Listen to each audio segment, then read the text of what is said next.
Hello guys, welcome back to my YouTube channel. आज एक question को आज हम सॉल्व करेंगे। क्वेश्चन है हमारा, balance the following redox reaction. हमें एक रेडॉक्स रिएक्शन दे रखा है, उसको हमें बैलेंस करना है। ठीक है, तो उसको हम बैलेंस करेंगे। तो चलिए शुरू करते हैं।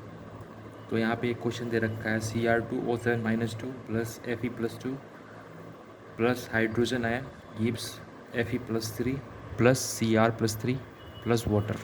तो ये दे रखा है, हमें इसको बैलेंस करना है, इस इक्वेशन को बैलेंस करना है। ठीक है, तो सबसे पहले हम बैलेंस करने से पहले हम सब जितने भी एलिमेंट है उनका ऑक्सीडेशन स्टेट हम पहले कैलकुलेट कर लेते हैं। तो यहाँ पे हम क्रोमियम देख सकते हैं।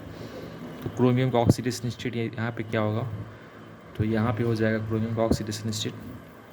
तो एक क्रोमियम का ऑक्सीडेशन स्टेट हमें पता करना है, तो हम उसको x मान लेते हैं। ठीक है, और दो क्रोमियम है तो यहाँ पे 2x मल्टीप्लाई हो जाएगा 2 से। ठीक है, फिर प्लस एक ऑक्सीजन का ऑक्सीडेशन स्टेट कितना होता है, -2 होता है। तो ऐसे हमारे पास 7 ऑक्सीजन है, तो उसका टोटल हो जाएगा 7 × -2 हो जाएगा, इज इक्वल टू ये जो होगा ऑक्सीडेशन स्टेट जो भी दे रखा है वो इज इक्वल टू हो जाएगा charge present on that ion. तो चार्ज कितना है यहाँ पे, -2 है। ठीक है, अब यहाँ पे हम इस तरीके से करते हैं, 2x - 14 is equal to -2, 2x is equal to +12। ठीक है, तो x इज इक्वल टू क्या हो जाएगा, 6। मतलब यहाँ पे क्रोमियम का ऑक्सीडेशन स्टेट हो जाएगा +6।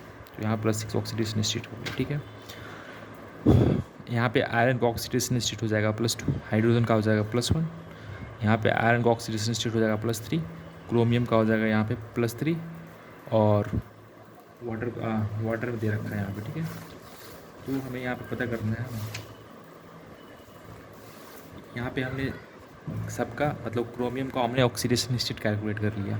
अब हमें क्या करना है, अब हमको यहाँ पे एन फैक्टर कैलकुलेट करना है। यहाँ पे देख सकते हैं ना, पहले हम यहाँ पे देख सकते हैं कि जो Cr2O7-2 जो दे रखा है इसमें क्रोमियम का क्या हो रहा है, ऑक्सीडेशन रिडक्शन हो रहा है। ठीक है, और आयरन का क्या हो रहा है, ऑक्सीडेशन हो रहा है। ठीक है, तो n factor of reduced species की बात करें तो n factor of reduced species जो रिड्यूस हुआ है, ठीक है, n factor of reduced species क्या हो जाएगा, that is total number of atom in one molecule of Cr2O7-2। तो ये हो जाएगा दैट इज़ 2। अब फिर मोड लगाएंगे हम यहाँ पे, और यहाँ पे हम बात बोलेंगे जो इसका ऑक्सीडेशन स्टेट है, इनिशियल ऑक्सीडेशन स्टेट कितना है यहाँ पे, +6 हो जाएगा। फिर माइनस फाइनल ऑक्सीडेशन स्टेट कितना है यहाँ पे, +3 है, नहीं +3 है। ठीक है, तो यहाँ पे +3 हो जाएगा। तो ये नेट ऑक्सीजन कितना हो जाएगा, दैट इज़ 6 हो जाएगा। ठीक है, मतलब एन फैक्टर कितना हो जाएगा, 6 हो जाएगा यहाँ पे। तो यहाँ पे हमने एन फैक्टर जो रिड्यूस्ड स्पीसीज़ का एन फैक्टर होगा दैट इज़ 6 हो जाएगा यहाँ पे। और n factor of oxidised species, n factor of oxidised species यहाँ पे Fe आयरन का क्या हो रहा है, ऑक्सीडेशन हो रहा है। तो ये हो जाएगा that is number of atoms present in one molecule of iron, यहाँ पे 1 है। ठीक है, number of atom present in one molecule of Fe+2 that is 1।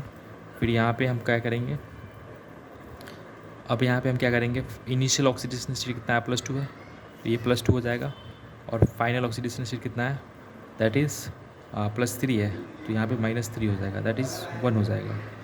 अब हमें पता करना है, हमने एन फैक्टर कैलकुलेट कर लिया, ऑक्सीडाइज स्पीसीज़ का, रिड्यूस्ड स्पीसीज़ का, दोनों का हमने एन फैक्टर कैलकुलेट किया। ठीक है, अब हम देखते हैं यहाँ पे जो n factor of reduced species है वो एन फैक्टर किसके इक्विवेलेंट होगा, किसके इक्वल होगा, तो वो होगा stoichiometric coefficient of oxidised species.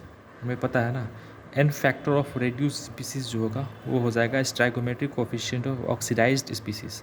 तो यहाँ पे ऑक्सीडाइज्ड स्पीसीज़ कौन सा है, Fe है। तो इसका इस ऑक्सीडाइज्ड स्पीसीज़ का कोफिशिएंट क्या हो जाएगा, stoichiometric coefficient that is an factor of reduced species that is 6। तो यहाँ पे हम बोल सकते हैं कि ये जो 1 हो जाएगा Cr2O7-2 प्लस आयरन हो जाएगा यहाँ पे 6Fe+2 plus H+ gives Fe+3 plus Cr+3 plus water. ठीक है, अब यहाँ पे हम क्या करेंगे, हमने इसका एन फैक्टर को हमने स्टैइकोमेट्रिक कोफिशिएंट हमने लिख लिया। ठीक है, अब हम क्या कर सकते हैं, अब हम यहाँ पे क्या करेंगे, अब हम यहाँ पे balance all atoms except hydrogen and oxygen. हमें हाइड्रोजन और ऑक्सीजन को छोड़कर सारे एटम्स को बैलेंस करना है। तो यहाँ पे 2 क्रोमियम है, तो यहाँ भी हम 2 क्रोमियम डाल सकते हैं। यहाँ पे 2 यहाँ पे डाल देंगे तो यहाँ पे 2 क्रोमियम हो जाएगा, ठीक है, बैलेंस हो गया क्रोमियम। आयरन 6 है, तो यहाँ भी हम 6 डाल देंगे तो आयरन भी बैलेंस हो गया, ठीक है। अब क्या बोल रहा है, balance oxygen by adding water to side efficient. अब हम ऑक्सीजन को कैसे बैलेंस करेंगे, तो ऑक्सीजन को हम क्या करेंगे, वाटर के थ्रू बैलेंस करेंगे। तो यहाँ पे 7 ऑक्सीजन आइटम है और यहाँ पे 0 है, 1 है, तो यहाँ पे हम 7 से मल्टीप्लाई करेंगे तो 7 ऑक्सीजन आइटम आ जाएगा, ठीक है। अब नेक्स्ट क्या है, balance hydrogen by adding H+ ion to the side efficient in acidic and neutral medium, ठीक है। मतलब कि हमें न्यूट्रल या एसिडिक मीडियम में हमें हाइड्रोजन को बैलेंस करना है, तो हम क्या करेंगे, H+ को हम क्या करेंगे, ऐड करेंगे, ठीक है। H+ आयन हमको H+ आयन के थ्रू हम इसको बैलेंस करेंगे। तो यहाँ पे कितने हाइड्रोजन है, 14 हाइड्रोजन है और यहाँ पे 1 है, तो यहाँ पे हम 14 से मल्टीप्लाई कर देंगे, ठीक है।